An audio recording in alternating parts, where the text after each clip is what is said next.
नमस्कार दोस्तों, स्वागत है आप सभी का RRB group D 2025 mock test 2 में। दोस्तों आज के इस वीडियो में हम लोग फिजिक्स से जो है न्यूमेरिकल क्वेश्चन का टेस्ट लगाने वाले हैं। जी हाँ दोस्तों, जो है आपका चैप्टर का नाम रहेगा कार्य यानी कि वर्क। ओके, तो चलिए शुरू कर लेते हैं फर्स्ट क्वेश्चन से। अभी आपका पहला प्रश्न है, निम्न में से कौन अधिक काम कर सकता है? तो इसका राइट आंसर हो जाएगा ऑप्शन नंबर बी, बंदूक की चलती हुई गोली। ओके, ये आपका आरआरबी ग्रुप डी में पूछा हुआ प्रश्न है।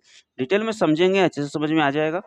डिटेल में देखिएगा, किसी भी वस्तु को कार्य करने के लिए बल और बल की दिशा में विस्थापित दूरी की आवश्यकता होती है। ओके, विकल्प बी में न्यूटन के गति का तीसरा नियम क्रिया प्रतिक्रिया नियम लागू होता है, जो बंदूक से निकली हुई गोली को अधिक दूरी तक विस्थापित करता है। अतः बंदूक से निकली गोली को अधिक कार्य कर सकता है। ओके, बंदूक से निकली हुई गोली अधिक कार्य कर सकता है। ओके, चलिए नेक्स्ट क्वेश्चन देखेंगे। वेरी वेरी इंपॉर्टेंट क्वेश्चन है ये, इसको आप लोग हल करिए।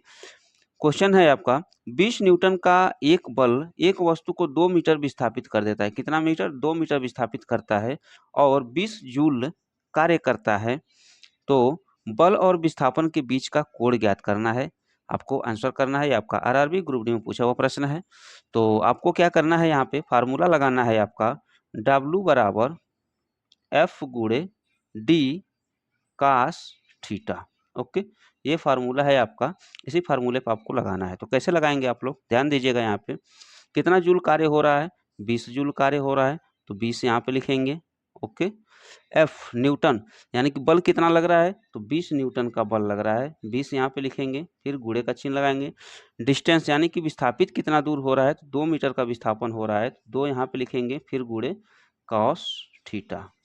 ओके, कॉस थीटा यहाँ पे लिखेंगे।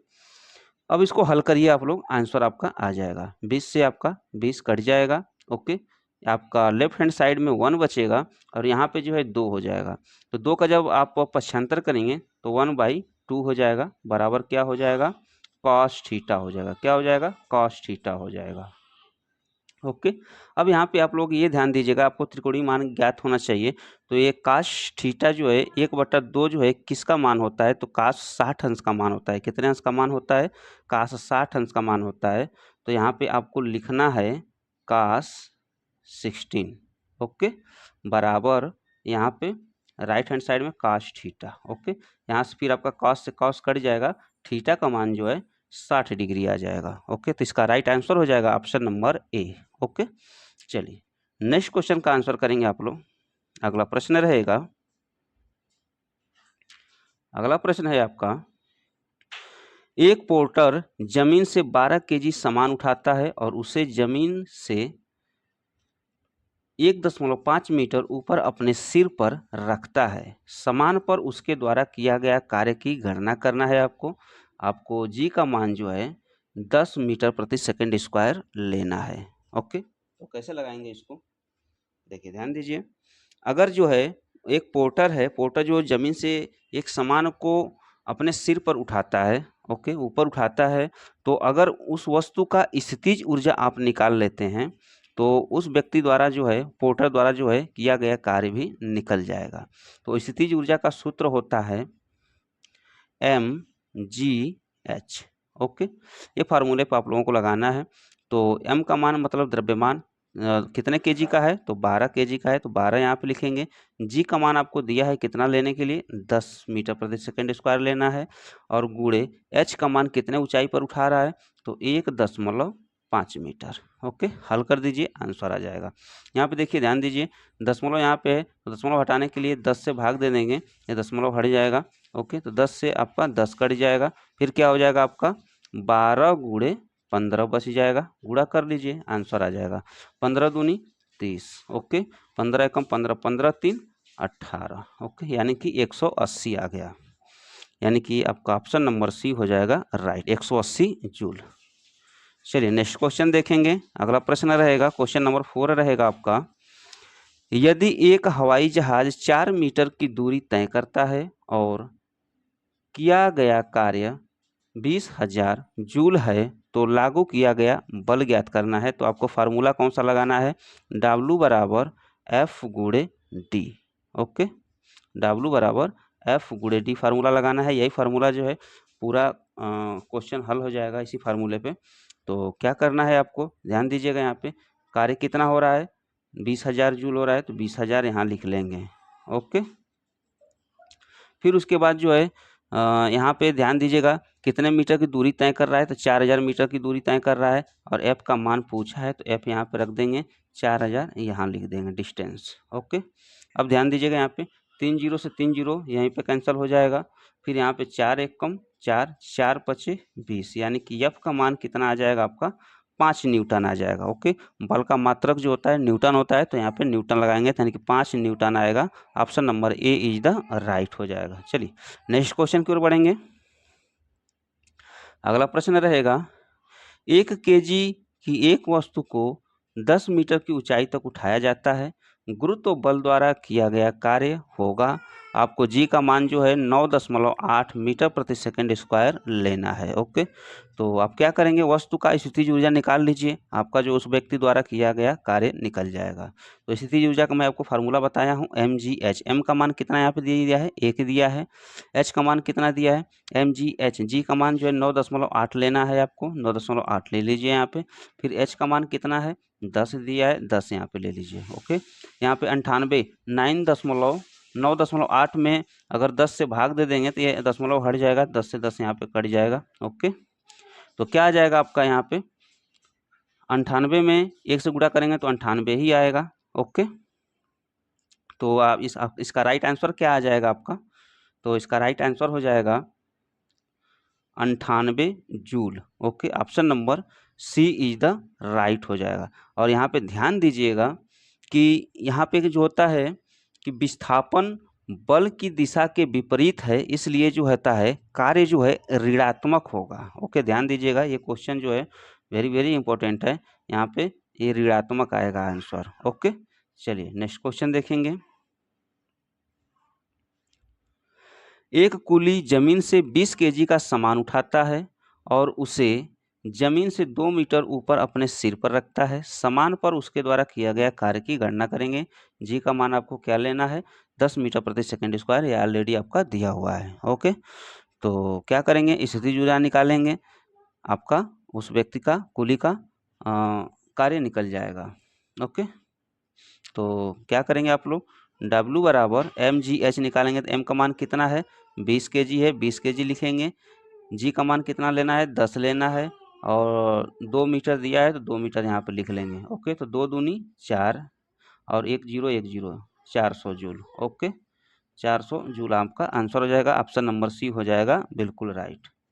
नेक्स्ट क्वेश्चन रहेगा आपका, अगला प्रश्न रहेगा, जब कोई वस्तु बल की दिशा में 1 मीटर की दूरी 1 न्यूटन बल के द्वारा चलती है तो किया गया कार्य की गणना करना है। तो सेम फार्मूला लगाएंगे, F बराबर W बराबर F गुणे D। ओके, तो यहाँ पे बल कितना लग रहा है, 1 न्यूटन का लग रहा है। दूरी कितना तय कर रहा है, तो 1 मीटर की दूरी तय कर रहा है, तो 1 गुणे 1 बराबर 1 जूल हो जाएगा। ओके, यानी कि option number D is the right हो जाएगा। नेक्स्ट क्वेश्चन रहेगा आपका, अगला प्रश्न है 4.0 किलोग्राम द्रव्यमान की एक वस्तु क्षैतिज दिशा में 5 मीटर प्रति सेकंड की गति से बढ़ रही है। इसकी गति 10 मीटर प्रति सेकंड तक बढ़ाने के लिए इस पर किया गया कार्य कितना होगा। आंसर करना है आपको, आंसर करेंगे तो इसमें थोड़ा फार्मूला चेंज हो जाएगा। देखिए कैसे लगाएंगे, यहाँ पे ध्यान दीजिएगा, कोई एक वस्तु है जो क्षैतिज दिशा में जो होता है 5 मीटर प्रति सेकंड के चाल से वो गति से चल रही है। ओके, इस चाल को जो है 5 से 10 मीटर प्रति सेकंड के स्क्वायर गति करना है। कितना करना है, 10 मीटर प्रति सेकंड के स्क्वायर गति करना है। तो वही गति बढ़ाने के लिए जो होता है उस पर कितना कार्य किया जाएगा, यही प्रश्न में आपको पूछ रहा है। ओके, तो क्या करेंगे, तो वस्तु की गति 5 मीटर से 10 मीटर प्रति सेकंड तक बढ़ाने हेतु अगर वस्तु पर किया गया कार्य वस्तु की गतिज ऊर्जा में वृद्धि के बराबर हो जाएगा। ओके, तो गतिज ऊर्जा जो वृद्धि होगी उसी को बराबर जो होता है उसका कार्य हो जाएगा। तो क्या करेंगे, किया गया कार्य बराबर हो जाएगा, W बराबर हो जाएगा 1/2 फार्मूला होता है, ध्यान दीजिएगा, m कोष्टक में V2 का मतलब क्या, V2 यानी कि सेकंड वेग कितना है, 10 मीटर प्रति सेकंड स्क्वायर आपको करना है, इसका स्क्वायर कर लेंगे। ओके, और उसमें से जो आपका पहला जो उसका गति है उसको घटा देंगे, v1 को घटा देंगे, इसका भी स्क्वायर रहेगा। ओके, इसी फार्मूले पे आपको रखना है, आंसर आ जाएगा। ओके, देखिए कैसे लगाएंगे, क्या करेंगे, आपको फार्मूला था आपका 1/2 और m का मान कितना दिया हुआ है, 4 दिया हुआ है, 4 लिख लेंगे यहाँ पे। फिर उसके बाद सेकंड गति क्या है इसका, तो 10 है और 10 का स्क्वायर करना था तो 10 दहा में 100 हो जाएगा। फिर उसके बाद जो है प्रथम इसकी गति क्या थी, तो प्रथम गति जो है 5 है, 5 का स्क्वायर कितना हो जाएगा, 25 हो जाएगा। ओके, हल कर लीजिए, 2 एकम 2, 2 दूनी 4। ओके, और 100 में से 25 निकालेंगे कितना हो जाएगा, तो 75, और 75 में यहाँ पे 2 बचा हुआ है तो 2 का गुणा कर देंगे तो 75 दूनी 150, 150 क्या आ जाएगा, जूल आ जाएगा। ऑप्शन नंबर ए हो जाएगा राइट। ओके, आपका ग्रुप डी में पूछा हुआ प्रश्न है। नेक्स्ट क्वेश्चन रहेगा आपका, अगला प्रश्न है 0.1 किलोग्राम वजन की एक गेंद को स्थिर स्थिति से गिराया जाता है। जब यह 2 मीटर की दूरी से गिरता है तो गुरुत्वाकर्षण के बल से लगने वाला कार्य कितना होगा। आपका जी का मान दिया हुआ है, जी का मान यही लेना है, तो हल करिए इसको। तो क्या करेंगे, आपको उस वस्तु का जो है स्थितिज ऊर्जा निकालेंगे, आंसर आ जाएगा। तो वजन कितना है इसका, 0.1 kg है, गुणे m गुणे जी का मान कितना दिया है, 9.8 दिया है, mgh। ओके, यहाँ पे ध्यान दीजिएगा, यहाँ से ये दशमलव हटाने के लिए 10 से भाग दे देंगे, इसको हटाने के लिए यहाँ पे 10 से भाग दे देंगे। ओके, हो गया। फिर अभी आप आपस में क्या करेंगे, इसका जो है 2 मीटर दिया हुआ है तो इसका आपस में गुणा कर लेंगे। ओके, गुणा कर लीजिए इसका, तो इसका गुणा करेंगे तो 2 अठे 16। ओके, फिर 2 नवा 18, 18 1 19। ओके, फिर पूरे का बटा जो है ये 10 दहा में 100 यहाँ पे लिख लेंगे, काटेंगे नहीं, आप 100 लिख लेंगे। अब फिर अब जब ये 100 हटाएंगे तो 2 अंक पे दशमलव लग जाएगा, यहाँ पे आपका दशमलव लग जाएगा, यानी कि 1.96 जूल। ओके, क्या आ जाएगा आपका आंसर, 1.96 जूल, यानी कि ऑप्शन नंबर ए हो जाएगा राइट। ओके, नेक्स्ट क्वेश्चन रहेगा आपका, एक वस्तु पर बल लगने के बावजूद भी किया गया कार्य शून्य होगा यदि उसका विस्थापन क्या होना चाहिए, अगर विस्थापन जो है शून्य रहेगा तो कार्य जो है क्या आ जाएगा, शून्य आ जाएगा। कैसे आ जाएगा, W बराबर F गुणे डी। ठीक, तो W बराबर क्या हो जाएगा, अगर बल जो है एक वस्तु पर लगने वाले बल के बावजूद भी, अगर बल मान जाइए कि बल जो है 1 न्यूटन लग रहा है और इसमें जो है विस्थापन जो है शून्य हो रहा है, तो इसका आपस में गुणा करेंगे तो ये कार्य भी जो है इसका शून्य आएगा। ओके, चलिए इस वीडियो में बस इतना ही, मिलते हैं नेक्स्ट वीडियो में, तब तक के लिए जय हिंद।